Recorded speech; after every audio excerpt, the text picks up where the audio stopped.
Friends, कैसे हैं आप सभी। नो टेंशन, नो पंगा, नो लड़ाई, सिर्फ पढ़ाई अड्डा यूट्यूब चैनल में आप सभी का स्वागत है। फ्रेंड्स, हमने अब अपना मैथ्स का सिलेबस ख़त्म कर लिया है और अब हम अपने सैम्पल पेपर स्टार्ट करने वाले हैं। तो फ्रेंड्स, हम अपनी अब वीडियोज़ में CBSE क्लास 10th के ओसवाल के सैम्पल पेपर्स करेंगे और आज की वीडियो में हम वो वाला सैम्पल पेपर करेंगे जो CBSE ने अक्टूबर 2020 में रिलीज़ किया था। तो फ्रेंड्स, अगर आपने हमारी प्रीवियस वीडियोस नहीं देखे हैं जिनमें हम अपने सारे चैप्टर्स कर रखे हैं जो कि इस ईयर के अकॉर्डिंग हैं, 2020-2021 के अकॉर्डिंग है, उसमें सारा सिलेबस हमने वही किया है जो CBSE ने इंक्लूड किया है और जो डिलीटेड सिलेबस है वो निगलेक्ट कर दिया, वो हमने नहीं किया है। तो फ्रेंड्स, अगर आपने वो वीडियोज़ नहीं देखी हैं तो आप ऊपर आई बटन पर क्लिक करके हमारी प्लेलिस्ट पर जाकर वो सारी वीडियोज़ देख सकते हैं। And now friends, let's start with the sample paper.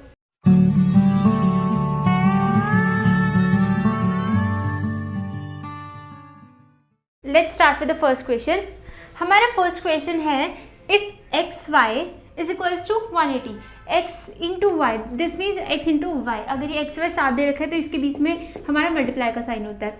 अगर इनका प्रोडक्ट हमें दे रखा है 180 and HCF is equal and HCF of x कमा वाई हियर मीन्स हमारे पास दो नंबर हैं, एक x और दूसरा y अलग अलग, is equals to 3। Then find LCM of x and y, हमने इनका LCM बताना है। तो फ्रेंड्स, हमारे पास फॉर्मूला होता है कि LCM into HCF is equals to product of two numbers.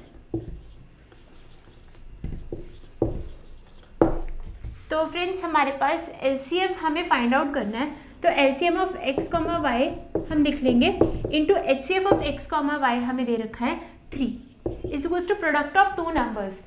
तो हमारे पास product of two numbers question में गिवन है 180, हमें तो LCM of x comma y निकालना है। ये हमारा आ जाएगा 180/3, this is 60, this is our answer. और फ्रेंड्स, अभी हम जो क्वेश्चन कर रहे हैं सेक्शन 1 के, ये सारे के सारे 1 मार्क कीजिए। फ्रेंड्स, फर्स्ट क्वेश्चन में हमारे पास ऑप्शन में एक और क्वेश्चन था। हमने पेपर में तो कोई एक ही अपना क्वेश्चन करना होता है, बट हम आपको सारे करवाएंगे। तो हम अपना इस क्वेश्चन के साथ स्टार्ट करते हैं। हमारे पास क्वेश्चन है, the decimal representation of 14587 upon 2 raised to the power 1 into 5 raised to the power 4 will terminate after how many decimal places.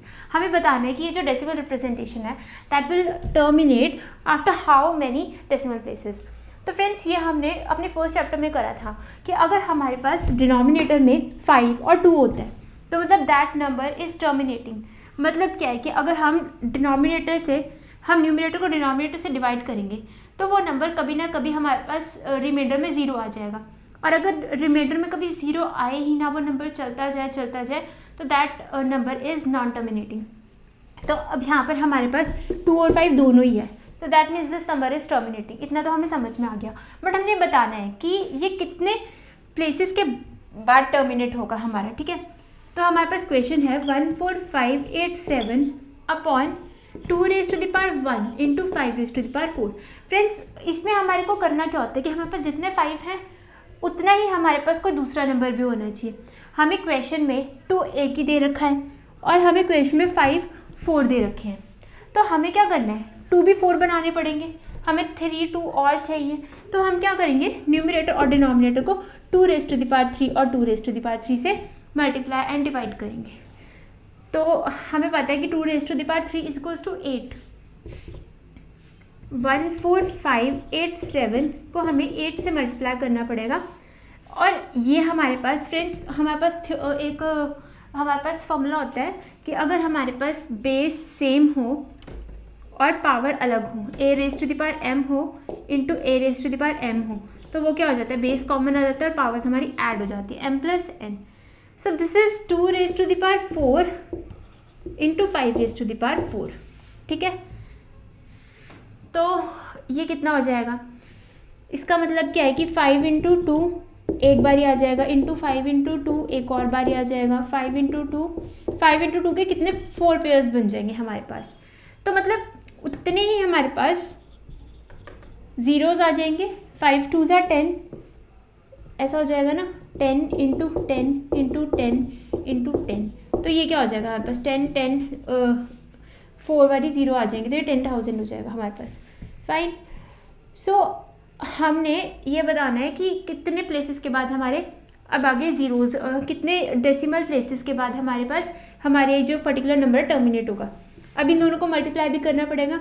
8 7 ज़ा 56, 6 5 हमारे पास आ गया ऊपर, तो 8 8 ज़ा 64 प्लस 5 70, 8 7 ज़ा 56, 8 8 ज़ा 64 प्लस 5 69 9, फिर 6 8 5 ज़ा 40 प्लस 6 46 6 4 8 4 ज़ा 32 प्लस 4 इज 36 6 3 8 1 ज़ा 8 9 10 11 fine upon this.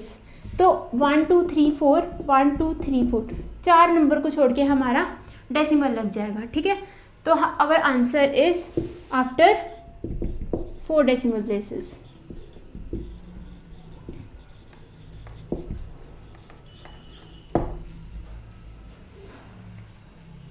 So guys, this is our answer. Let's start with the second question. हमारे पास second question है, if the sum of zeros of quadratic polynomial 3x square minus 6x plus 6 is 3, then find the value of k. हमें k की value find out करनी है। अगर हमें सम of zeros दे रखे हैं 3, फाइन, तो हम सपोज कर लेते हैं कि let the zeros be a and b। हमें फ्रेंड्स पता है कि sum of zeros is equals to minus coefficient of x upon x square होता है upon coefficient of x square.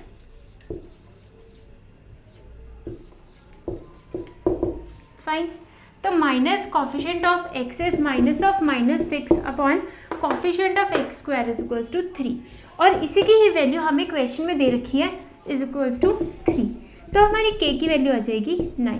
This is our answer. Let's start with the third question. So friends, हमारे पास third question है, for what value of k the pair of linear equations 3x plus y is equals to 3 and 6x plus ky is equals to 8 doesn't have a solution। हमें बताना है कि यहाँ पर k की क्या वैल्यू होगी कि इन दोनों इक्वेशंस का कोई सोल्यूशन ना हो। तो फ्रेंड्स, वो वाली हमारी कंडीशन कौन सी होती है, when a1 upon a2 is equals to b1 upon b2 is not equals to c1 upon c2। तो सबसे पहले तो हमें a1 b1 c1 a2 b2 c2 की वैल्यूज चाहिए। a1 a2 b1 b2 c1 c2, इनकी वैल्यूज हम देख लेते हैं कि हमारे पास क्या आ रही है। हम अपनी फर्स्ट इक्वेशन देखते हैं, this is 3x plus y is equals to 3। अगर हम इसको ax plus by plus c इस तरह से लिखते हैं और a1 b1 और c1 लिख लेते हैं, तब a1 का कोफिशिएंट क्या आ रहा है हमारे पास, a1 की वैल्यू क्या आ रही है हमारे पास 3, सो दिस इज 3। अब b1 की वैल्यू क्या आ रही है हमारे पास, कुछ भी नहीं है, तो मतलब 1, दिस इज 1, और c1 की वैल्यू क्या आ रही है हमारे पास 3, c1 की वैल्यू आ रही है हमारे पास 3। अब हम सेकेंड इक्वेशन को अगर ax2 a2x plus b2y is equals to c2 से कंपेयर करें, तो हमारे पास a2 की वैल्यू आ रही है 6, b2 की वैल्यू आ रही है k एंड c2 की वैल्यू आ रही है 8। तो हमारे पास कंडीशन है a1 upon a2 that means 3 upon 6 is equals to b1 upon b2 that means 1 upon k is not equals to c1 upon c2 3 upon 8। मतलब ये जो वैल्यू है ये इसके इक्वल तो हो, बट ये इसके इक्वल हो ना ही ये भी इसके इक्वल हो। तो फ्रेंड्स, ये वाला केस तो हम देखेंगे नहीं, बिकॉज हमें k की वैल्यू चाहिए। हम अपनी इतनी इक्वेशन उठाएंगे, 3k is equals to 6, k की वैल्यू आ जाएगी हमारे पास 2। This is our answer. Let's start with the fourth question. हमारे पास फोर्थ क्वेश्चन है, if 3 chairs and 1 table cost ₹1500 and 6 chairs and 1 table cost ₹2400, form the linear equation to represent this solution। Friends, अगर हमारे पास 3 chairs और 1 table की cost इतनी है और 6 चेयर्स और 1 टेबल की कॉस्ट इतनी है, तो हमें इस क्वेश्चन में इन्हें सॉल्व नहीं करना कि एक टेबल या एक चेयर की या इतनी टेबल से इतने चेयर की कितनी कॉस्ट होगी। हमें बस लीनियर इक्वेशंस बनानी है इस सोल्यूशन को रिप्रेजेंट करने के लिए। हम सपोज कर लेते हैं कि let the cost of one table is equals to ₹1500. Let the cost of one chair is equals to ₹2400. No. Let the cost of one table is equals to X and let the cost of one chair is equals to Y. तो हमें बताना है कि 3 chair और 1 table की कितनी cost होगी. तो 3 चेयर की कॉस्ट कितनी होगी? 3X 3Y और हमारे पास 1 टेबल बोला इन्होंने, तो 1 टेबल की कॉस्ट कितनी होगी? X is equals to in total, इन दोनों की टोटल कॉस्ट मिला करके this is 1500. This is the equation number 1. And 6 chairs और 1 टेबल की हमें कॉस्ट बतानी, तो एक चेयर की y होगी, तो 6 चेयर्स की कितनी हो जाएंगी? 6y और 1 टेबल मतलब x की कॉस्ट होगी 2400. This is the second equation. बस हमें फ्रेंड्स इसमें इक्वेशन ही बनानी है, इन्हें सॉल्व नहीं करना. And finally this is our answer. Let's start with the next question. हमारे पास है question number 5th. Which term of AP 27, 24 so until 21 so until is 0. हमें बताना है कि हमें कोई AP दे रखी है और इसमें से कौन सी वाली टर्म हमारी 0 होगी. और हमारे पास इसी में ही एक और क्वेश्चन है. आपने पेपर में इन दोनों में से कोई एक करना होगा, मतलब अगर आपको पेपर में इस तरह से ऑप्शन में क्वेश्चन है, बट हम दोनों करेंगे. सेकंड है in an AP if D is equals to -4. AP में हमें कोई D की वैल्यू दे रखी है that is -4, N is equals to 7 and AN is equals to 4. तो हमें A की वैल्यू फाइंड आउट करनी है. तो यहाँ पर इस क्वेश्चन में तो हमें ये इसमें यहाँ पे A की वैल्यू फाइंड आउट करनी है और इसमें हमें N की वैल्यू फाइंड आउट करनी है कि वो कौन सी टर्म होगी. तो फ्रेंड्स सबसे पहले हम इस क्वेश्चन से स्टार्ट करते हैं. हमें बताने की कौन सी टर्म 0 होगी. तो मतलब जो सी भी टर्म 0 होगी वो इस AP की हम उसको लास्ट टर्म कंसिडर कर सकते हैं. फाइन. तो यहाँ पर A plus AN is equals to A plus N minus 1 into D वाला फॉर्मूला यूज़ कर सकते हैं. ANth टर्म की वैल्यू हमारे पास होगी 0 इज इक्वल्स टू A की value 27 plus n minus 1. n की वैल्यू तो हमें फाइंड आउट ही करनी है. और d की वैल्यू क्या होगी? A2 minus A1 is equals to 24 minus 27 is equals to -3. तो दैट मीन्स d की वैल्यू हमारे पास इस क्वेश्चन में आ जाएगी -3. This is -3. तो फ्रेंड्स हम इस 27 को इधर ले जाएंगे तो ये माइनस का 27 हो जाएगा इज इक्वल्स टू यहाँ पर n माइनस 1 इंटू माइनस का 3 मल्टीप्लाई में, तो इधर ये माइनस का 3 डिवाइड में हो जाएगा. तो इसको यहाँ पर लेकर के आ सकते हैं ऐसे 3 9 27 n minus 1 is equals to 9 n is equals to 10. मतलब जो हमारी 10th टर्म होगी that will be 0 in this AP. अब हमें सेकेंड इसके पार्ट में बताना है जो इसका ऑप्शन में नेक्स्ट क्वेश्चन दे रखा है. In an AP if D is equals to -4. हमें किसी AP में D -4 N 7 दे रखा है और ANth की वैल्यू 4 दे रखी है. A की वैल्यू फाइंड आउट करनी है. AN is equals to A plus N minus 1 into D. AN की वैल्यू हमारे पास 4, A की वैल्यू है हमें फाइंड आउट करनी है और N माइनस 1, N की वैल्यू है 7 -1 और D की वैल्यू हमारे पास -4. This is 4 is equals to A plus 7 minus 1 is equals to 6 into -4 is equals to -24. Direct लिख सकते हैं हम. इसको हम इधर लेकर के आएंगे तो ये पॉजिटिव का हो जाएगा. तो A की वैल्यू क्या आ जाएगी हमारे पास 28. This is our answer. Let's start with the next question. हमारे पास नेक्स्ट क्वेश्चन है क्वेश्चन नंबर 6.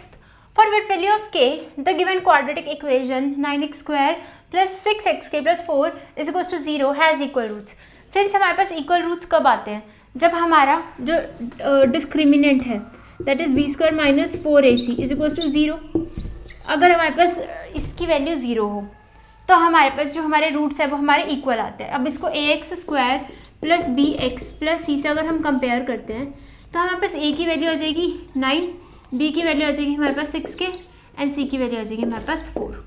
तो b square that means 6k का square minus 4 into 9 into 4 is equals to 0. ये वैल्यू हमारे पास 0 होनी चाहिए. 6k स्क्वायर मतलब 6 k स्क्वायर को अभी एज इट इज रहने देते हैं हम is equals to 4 into 9 into 4. Fine. तो फ्रेंड्स हमारे पास के स्क्वायर की वैल्यू ऐसे आ सकती है 4 इंटू 9 इंटू 4 अपॉन 6 इंटू 6 कर देंगे। यहाँ पे 2 6 है हमारे पास जो कि के साथ मल्टीप्लाई में है। तो दिस इज 3 3 ज़ा 9, 3 2 ज़ा 6 और 3 1 ज़ा 3, 3 2 ज़ा 6, 2 2 ज़ा 4। के स्क्वायर की वैल्यू आ जाएगी हमारे पास 4, k is equals to plus minus 2। This is our answer. Let's start with the 7th question. हमारे पास 7th क्वेश्चन है find the roots of the equation x square plus 7x plus 10 is equals to 0। और friends हमारे पास इसी question के साथ एक और क्वेश्चन भी है। For what value of a the quadratic equation 3ax square minus 6x plus 1 is equals to 0 has no real roots. No real roots हमारे पास कब होते हैं? जब हमारे पास डिस्क्रिमिनेंट की वैल्यू होती है लेस देन 0। और हमने इसमें बताना है, इसमें हमें इस वाले क्वेश्चन में हमें सिर्फ रूट्स फाइंड आउट करना है।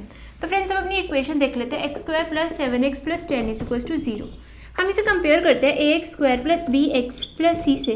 तो हमारे पास ए की वैल्यू आ गई 1, बी की वैल्यू आ गई हमारे पास 7 एंड सी की वैल्यू आ गई हमारे पास 10। तो फ्रेंड्स अगर हमने जब रूट्स फाइंड करने होते थे तो ये मिडिल टर्म इसको 2 इक्वल पार्ट्स में हमें स्प्लिट करना होता था। तो हम वो कैसे करते थे कि हमारे पास सम आना चाहिए बी के equal, sum is equals to b, और प्रोडक्ट हो जाना चाहिए हमारे पास a इंटू सी के इक्वल। ऐसे हमें कोई 2 नंबर्स फाइंड आउट करने हैं। तो मतलब हमें सम चाहिए 7 के इक्वल और प्रोडक्ट हमें चाहिए 10 के इक्वल। ऐसे कौन से 2 नंबर्स हैं? तो हम इस प्रोडक्ट को अगर हम ब्रेक करें तो हमारे पास 5 और 2 आ रहा है। तो 5 plus 2 is 7 and 5 into 2 is equals to 10। तो दैट मीन्स हमारे पास वो 2 नंबर्स आ गए 5 एंड 2। तो मतलब ये हम 7x को 5x प्लस 2x में स्प्लिट कर देंगे। X square plus 5x plus 2x plus 10 is equals to 0। So x common आ जाएगा x प्लस 5 और 2 कॉमन आ जाएगा x minus x plus 5 is equals to 0। So this is x plus 5 and x plus 2 is equals to 0। x is equals to minus 5 and x is equals to minus 2। These are our 2 roots. और अब इस question में हमें बताना है कि a की किस वैल्यू के लिए हमारे पास इस इक्वेशन के नो रियल रूट्स होंगे। तो दैट मीन्स हमारे पास discriminant which is b square minus 4ac is equals to 0। Fine. तो फ्रेंड्स इस क्वेश्चन में हमारे पास अगर हम इसको ax square plus bx plus c से कंपेयर करते हैं तो हमारे पास बी स्क्वायर माइनस 4ac हमने डिस्क्रिमिनेंट निकालना है। तो बी स्क्वायर क्या आ जाएगा? माइनस 6 का स्क्वायर माइनस 4 इंटू ए की वैल्यू। फ्रेंड्स ए की वैल्यू हम 3a ही उठाएंगे क्योंकि हमें क्वेश्चन में ए की ही तो वैल्यू फाइंड आउट करनी है। Fine. So this is 3a into c की वैल्यू तो 1 है इज इक्वल्स टू 0 नहीं, इज लेस देन 0 करेंगे इस केस में हम अपना। ठीक है। तो हमारे पास this is 36 minus 4 into 3a is less than 0। अब ये चीज़ उधर जा कर के पॉजिटिव हो जाएगी। This is 36 is less than this is 4 into 3a। Fine. So ये पार्ट हम अपना यहाँ देख लेते हैं आगे का। This is 36 is less then, यहाँ पर ये जो 4 इंटू 3 है ये मल्टीप्लाई में है तो इधर आकर के डिवाइड में हो जाएंगे। 4 into 3 is less then a। 4 9 ज़ा 36, 3 3 ज़ा 9। सो a is greater than 3। when the value of a is greater than 3 in this equation, तो हमारे पास उस केस में जो सारे के सारे रूट्स हैं वो कैसे होंगे? No real. This is our answer. Friends let's start with the question number 8। हमारे पास 8th क्वेश्चन है if P Q is equals to 28 centimetre. हमें पी क्यू की वैल्यू दे रखी है 28 सेंटीमीटर फिगर में। Find the perimeter of triangle P L M. हमें इस पी एल एम ट्राइंगल का पेरीमीटर फाइंड आउट करना है। अब फ्रेंड्स हमें इस टाइप से कोई फिगर दे रखी है जिसमें हमारे पास सर्कल है, एक आउटर पॉइंट है जिससे कि 2 टेंजेंट्स बनाई गई हैं P Q and this is P T, जो कि क्यू और टी पॉइंट में रिस्पेक्टिवली ये क्या कर रही है? इस सर्कल को कट कर रही है, इस सर्कल पे टच कर रही है। तो हमें फ्रेंड्स इस ट्राइंगल का पेरीमीटर फाइंड आउट करना है। अब हमें पता है कि P Q is equals to P T, और अगर हम पी क्यू को ब्रेक करते हैं तो ये P L plus L Q हो जाएगा हमारे पास। This is P L plus L Q is equals to P T को हम P M plus M T लिख सकते हैं। अब फ्रेंड्स हमें पता है कि जो L वाला जो पॉइंट है यहाँ से भी कोई 2 टेंजेंट्स आ रही है और M वाले पॉइंट से भी कोई 2 टेंजेंट्स आ रही है। फाइन। तो हमारे पास ये जो एल क्यू है is equals to L N भी तो हो सकता है, एल के को हम एल एन लिख सकते हैं, is equals to P M plus M T को हम एन टी लिख सकते, एम एन लिख सकते हैं, because M T is equals to M N and L K is equals to L N. Reason आ जाएगा आपका tangents from a single point. अब फ्रेंड्स हमें तो निकालना है इस ट्राइंगल का पेरीमीटर पी एल एम का, perimeter of triangle P L M which is equals to P L plus L N plus M N plus P M.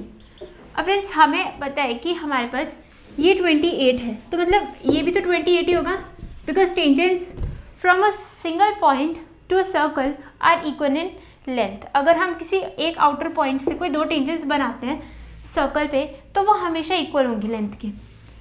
तो अब फ्रेंड्स हमारे पास ये P L plus L N या P L plus L N की value तो हमारे पास ये पी के की वैल्यू हमें पहले से इक्वेशन में 28 दे रखी थी, और इससे हमारे पास ये भी 28 आ गया। तो P L plus L M 28 plus M N plus P M is again 28, this is 56 centimetres. This is our answer. और फ्रेंड्स जो इसके आगे के क्वेश्चंस हैं वो हम अपनी नेक्स्ट वीडियो में देखेंगे।